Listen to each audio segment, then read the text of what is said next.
Hello Call of Duty fans! This year we're trying something new. Because Black Ops 4's modes are so different, we're reviewing them separately, followed by our overall review and score. This part covers multiplayer.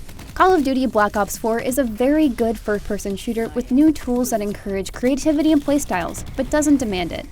Black Ops 4 has issues with its new mode control and with certain map designs. With all of its changes to specialists and its new heist mode, Black Ops 4 makes for a good entry in Call of Duty's long multiplayer history, though unexciting launch maps may leave it in the shadows of its great Battle Royale sibling, Blackout. Clean kill. We're winning this. Establish UAV above.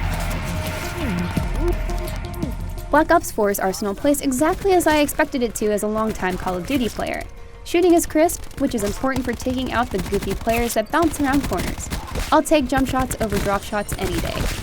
That's all par for the course, but the addition of active healing is, by far, the most universal strategic element in Black Ops 4, and it's a welcome change from the series' staple of automatic health regeneration. In the 100+ games I've played, I found that automatic weapons with a high rate of fire are popular as always, but at this point, all of Black Ops 4's weapon classes are viable, with no major unbalanced standouts.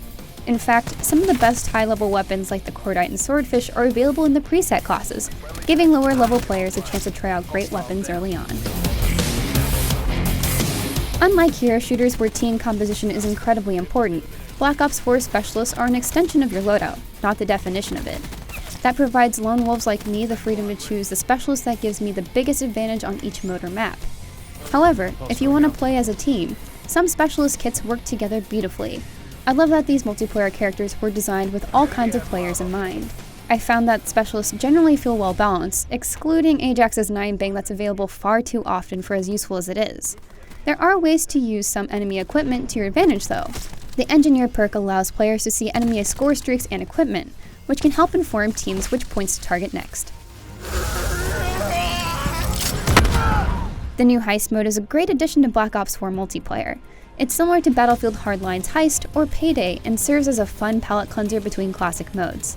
I especially enjoyed experimenting with high-level weapons I had yet to unlock in a unique environment. I was mostly disappointed with Control though, the other multiplayer mode introduced in Black Ops 4.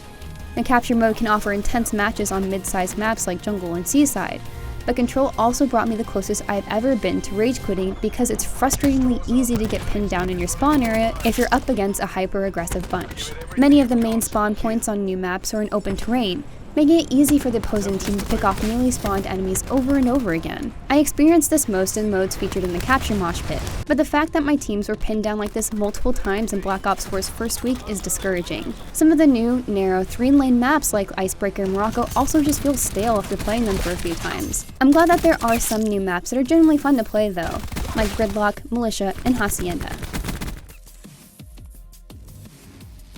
Win or lose, the multiplayer progression system always encouraged me to keep playing with frequent rewards.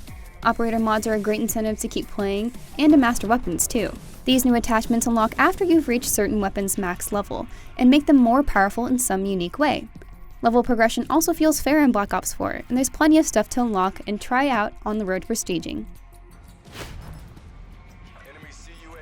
Black Ops 4's multiplayer lets players be more tactical without sacrificing the excitement of engagements. The reworked health system and specialists offer great, mostly balanced tools that allow for more creative playstyles and cater to strategic teams and lone wolves alike. Just about every weapon class in Black Ops 4's arsenal feels like a viable option too, though automatic weapons remain the most popular. As good as these changes are, Black Ops 4 is held back by a few of its more narrow maps that feel stale after just a few playthroughs. Even worse are the unfortunate design choices around spawn areas that allow aggressive enemies to pick off players just as they're coming up. Despite these flaws, Black Ops 4 keeps pulling back in to unlock cool operator mods for my favorite weapons and experiment with loadouts in fun new heist mode. For more on Call of Duty Black Ops 4, be sure to check out our Zombies review and our Blackout review. And for everything else, keep it on IGN.